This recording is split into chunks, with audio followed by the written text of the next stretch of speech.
Well, moving on to Total Slaughter. How was the entire experience of filming everything? Is this your first reality TV show? Yeah, it is. It is. How did it feel to even be honored and put onto the platform? To be honest, man, that shit was probably like one of the best moments of my life, man. Like, I try to tell people, like, motherfuckers don't know where I come from, man. Like, and to just say like, yo, I'm really amongst all these top niggas, and yet I'm here. You know what I mean? Like, I'm on the show with these top niggas. Like, that must mean something. That must mean I'm a top nigga too. And I'm sitting there in the living room. Remind you, like, Mook, Lux, all them niggas is in the kitchen. I'm just sitting in the living room, and I'm just like looking out the window and shit. I'm just like, I'm really here. Like, one of my biggest questions the whole time was, why am I here? Am I here because I'm a rapper, or am I here because I'm a freak show? That was one of my great debates on the show. Overall experience, if I can do anything over in life, it would probably to just live that whole show over again. Do you think that, you said, am I here because I'm a rapper or a freak show? Do you think that you displayed more of a rapper or a freak show? Yeah.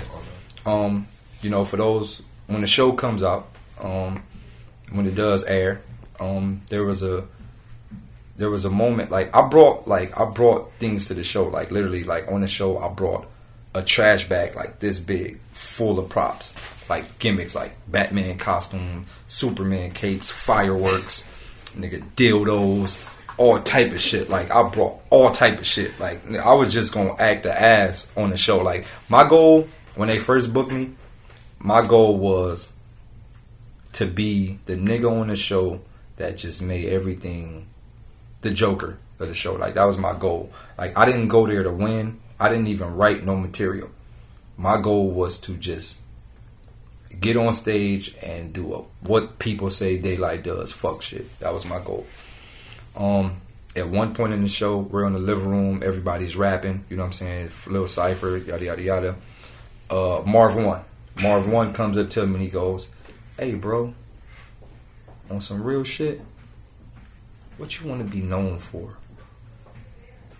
A fucking gimmick or a dope rapper? And like, it was all in slow-mo and shit, like, dope rapper. I'm just sitting there looking at him, and he looking at me in my eyes. I'm looking back at him, and I was like, you right, man. Literally, I just left a fucking bag of props on the ground, and it was go time after that. And as you know, you see, I'm in the finals. How were the battles? Crazy. They had a format. The format was 1 round, 1 minute and 30 seconds. Now, the average person probably goes, that's whack. How are you supposed to battle somebody for 1 round, 1 minute and 30 seconds? Now, just think about this. You're getting judged. Joe Budden's, Royce of 5'9", Joe Ortiz, Crooked Eye. Here is the format. They finally gave you a battle rap format. And how can you win? All we want to hear is bars, nothing else. We don't care about personal. We don't care about nothing. We want to hear something that's going to make me say, I'm a rapper myself. I want to hear something that's going to make me say, how did you think about that? And we're going to add them up. How many you had? But a lot of people probably, like a lot of rappers, like when they first agreed to it on the phone, everybody was like, 1 minute and 30 seconds. Nigga, that's weak. You know what I'm saying? Nigga, we can't, how we gonna win? But see, that's because motherfuckers is so used to not being judged that, you know what I'm saying, you can rap for how long you want. It doesn't matter. You're not getting judged anyway. So, you know what I'm saying? It was dope because 1 minute and 30 seconds, you know what I'm saying? And it's a judge battle. And with it being a judge battle, you got, you know what I mean, respectable judges judging it. The whole Slaughterhouse team, Royce, Joe, Ortiz, Crooked Eye. Like, so, you know what I mean? Pretty much they was like, the only way you could win is bars. We want to hear some shit that make us as in niggas who have bars say, woo. And not only do we want you to make us say woo, we counting how many woos you make us say. And from then, that's when motherfuckers ran into trouble. Because these URL niggas, they got 5, 6, 7 minutes to talk about bullshit. Now you got to compact all of that shit. All of it. There was no time for filler. None. 1 minute and 30 seconds, you have no time for a slogan. You have no time for nothing. Like a nigga like B Magic would have been perfect for the show. He's off the bait. 4 folds to your head like a off the gate. B Magic is off the gate. He would have been perfect. But like literally, y'all see when the videos drop, niggas look horrible. What? Niggas looked bad, like very bad. Like only person didn't choke was me, Arsenal, and T-Rex. Nigga, what other people choked? Did they, Verb choked. Did they freestyle? Mark one choked. Nah. It was just they. It was like.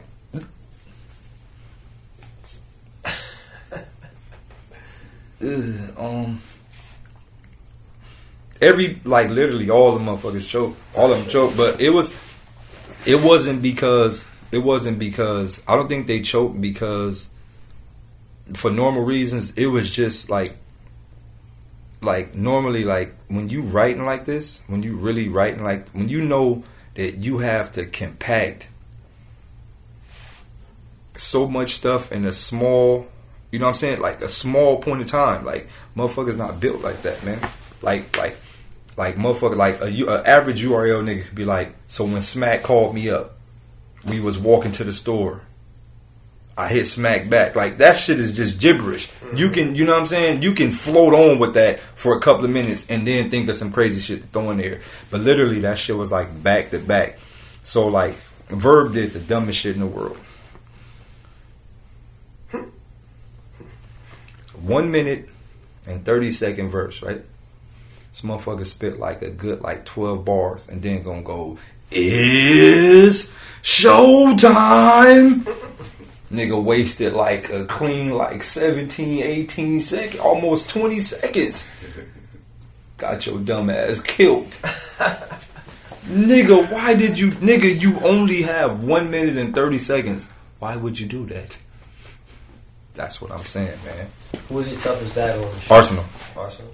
Arsenal. You know how a lot of niggas be like, Arsenal was filler.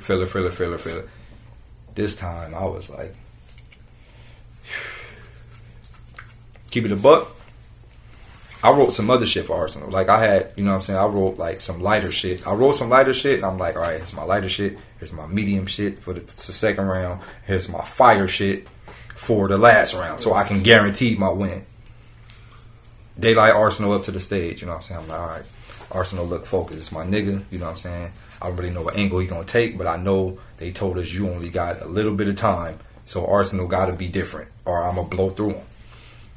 Arsenal came out the gate, B Magic style, off first line, boom. I'm like, ooh, shit, boom, boom. And I was like, Joe Budden them over there like, nah, this is another Arsenal. Everybody in the building like, this is another Arsenal. Like, seriously.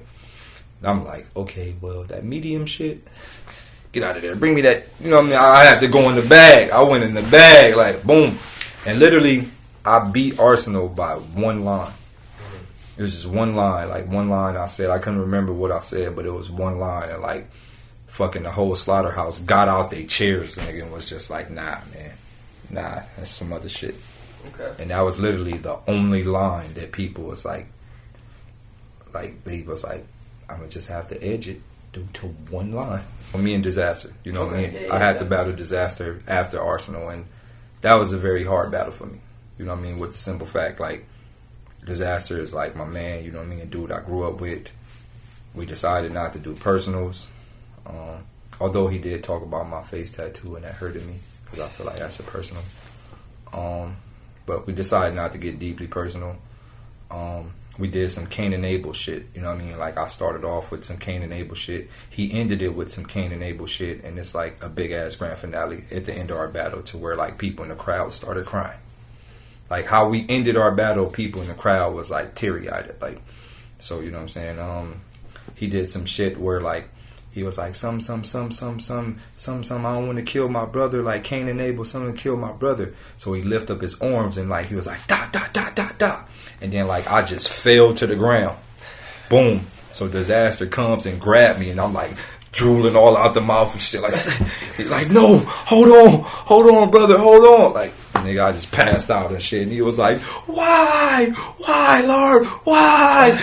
Yeah, so it was like a big ass grand finale and shit. But that shit was like monumental for the show. Like, but would you battle Dizaster outside of a reality TV where you have? Nah, man.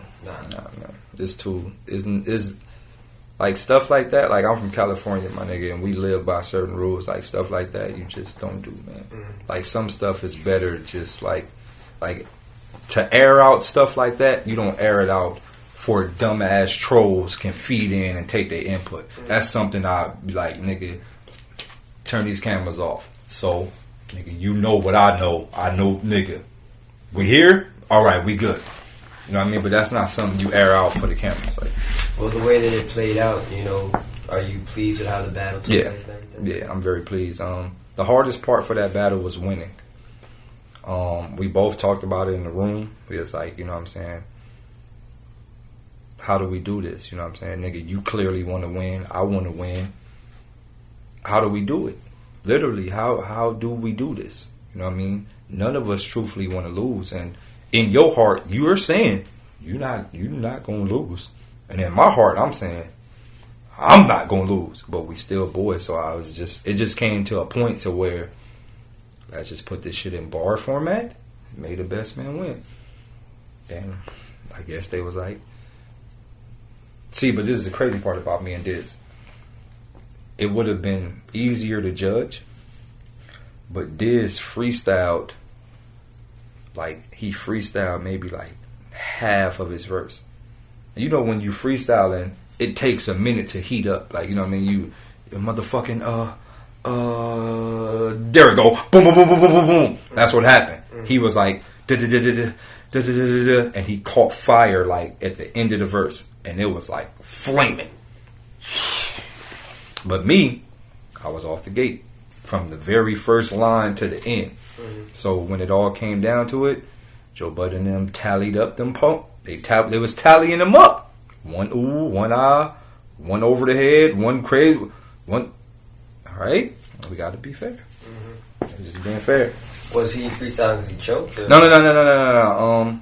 What happened was, you know, Dizaster had the battle with Pat Stay coming up.